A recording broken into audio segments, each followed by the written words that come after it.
रात में नींद नहीं आ रही थी, तो मेरे दिमाग में एक बात चल रही थी। हम लोगों ने अक्सर सुना होगा,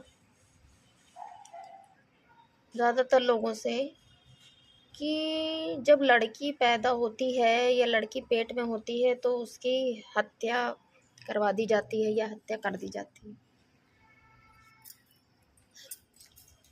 तो हम लोग दोष एक माँ को देते हैं।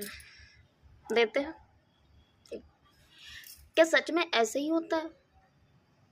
एक माँ ये चाहती होगी कि मेरी लड़की है या मेरी लड़की पेट में है तो उसे मैं जान से मार दूं?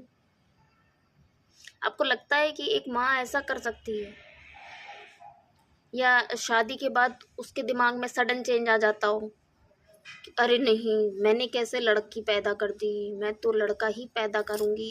एक माँ से अगर ये पूछो ना कि तुम अपनी बेटी से ज़्यादा प्यार करती हो कि बेटे से ज़्यादा प्यार करती हो, तो उसका हर टाइम ऑल टाइम एक ही जवाब होगा कि मेरे लिए तो सारे बच्चे बराबर हैं, चाहे वो बड़ा हो छोटा हो, बेटा हो बेटी हो, उसके लिए सब बराबर है, सबको वो बराबर प्यार करती है। तो ये सवाल एक माँ पे कैसे उठाया जाता है कि कैसी माँ है? कभी उसके पीछे का लॉजिक जाना है? सच में कभी जानने की इच्छा करती है कि ये आरोप केवल माँ पे ही क्यों, जिसका उस चीज में कोई रोल ही नहीं है माँ का। पेट में जब बेटी होती है तो डॉक्टर बताने से क्यों कतराते हैं?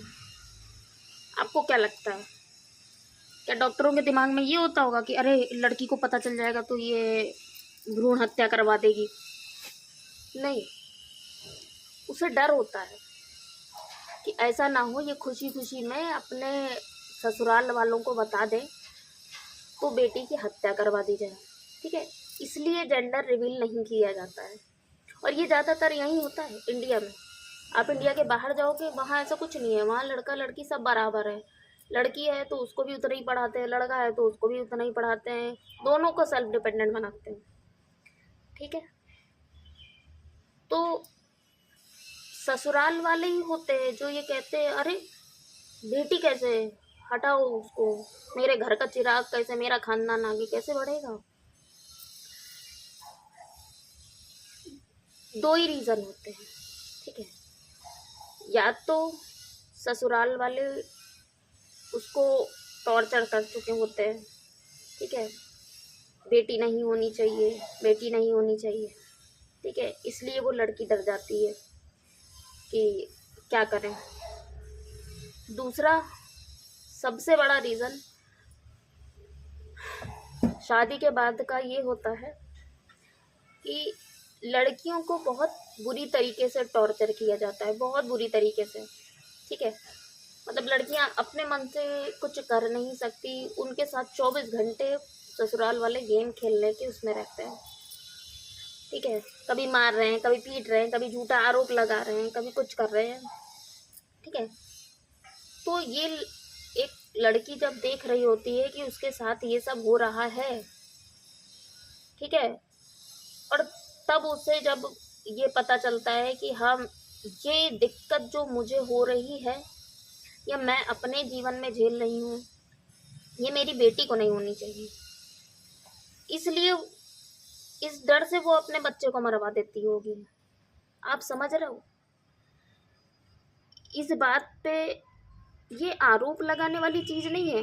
वो कितना कितना कितना बड़ा पाप अपने सर पे लेके अपना जीवन जीती है, वो भी सिर्फ इस रीजन से कि अगर उसकी बेटी इस दुनिया में आ गई तो जब तक वो उसके पास है, अपने माँ बाप के पास, तब तक तो भाई ठीक है, बहुत अच्छे से रहेगी। लेकिन शादी के बाद उसका क्या किया जाएगा? शादी के बाद उस शादी के बाद क्या, शादी के पहले भी बहुत सारी ऐसी चीज़ें हैं। ठीक है, कि आजकल तो सुना ही होगा, 3 साल की बच्ची को साथ, 5 साल की बच्चियों के साथ पता नहीं क्या वहशीपना चल रहा है। ठीक है, ना छोटे से लेकर बड़े बच्चों तक किसी को नहीं छोड़ा जाता है। और अपनी बेटी के शादी के बाद उस माँ के दिल में ये डर रहता है कि भाई इसके साथ ही वो सब ना हो जो हमने सहा है। उस समय हर एक दिन उस बेटी के साथ जो होता है वो तो होता ही है, बेटी झेल रही होती है। उससे कहीं ज़्यादा दिक्कत उसकी माँ को होता है, ठीक है। तो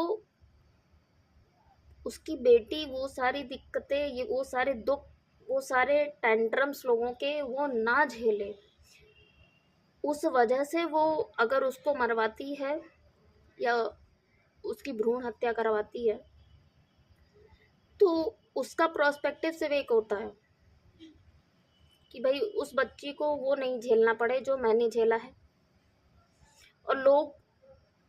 और ऐसा ज़्यादातर होता नहीं है, माँओं को अगर पता चल जाए कि मेरे पेट में बेटियां हैं तो वो कभी नहीं मरवाती, ठीक है। वो चाहे कैसे भी हो वो उनको पैदा करेंगी, उन्हें अकेले रह के उन्हें पालना पड़े वो पालेंगी। कभी अपनी मर्जी से उनको नहीं देखा होगा कि वो मरवा दे जाके, ठीक है।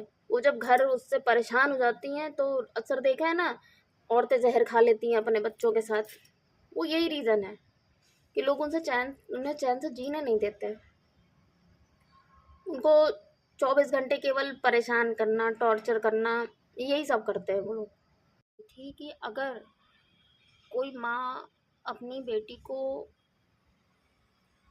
मरवाती है छोटे में या पैदा होने के बाद, उसके पीछे सिर्फ और सिर्फ दो ही रीज़न होते हैं। पहला कि ससुराल वालों को पता चल गया तो वो उसे चैन से जीने नहीं देंगे, और दूसरा अगर वो खुद ऐसा करती है तो उसके पीछे का सबसे बड़ा रीज़न सिर्फ और सिर्फ यही होता है कि वो सारी दिक्कतें उसकी बेटी ना झेले। वो इतना बड़ा आरोप, वो एक जीव हत्या का पाप अपने सर पे लेने को सिर्फ और सिर्फ इसलिए तैयार हो जाती है कि ताकि उसकी बेटी को वो सारे कष्ट, वो सारे दुख ना झेलना पड़े। आप लोगों की इसमें क्या राय है, आप लोग ज़रूर बताइएगा। मैं तो कल बैठी थी वही सोच रही थी कि एक माँ ऐसा कभी नहीं कर सकती। लोगों ने एक वो बना लिया है कि हर चीज़ पे एक लड़की को ही टारगेट करते हैं, हर चीज़ पे एक लड़की को टारगेट करेंगे। अभी आगे बहुत सी ऐसी चीज़ें हैं जो मैंने अपनी लाइफ में एक्सपीरियंस किया है,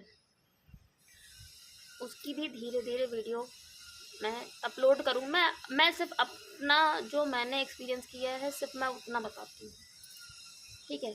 बाकी आप लोगों की उसमें क्या राय है वो आप लोग कमेंट करके बता सकते हैं, ठीक है।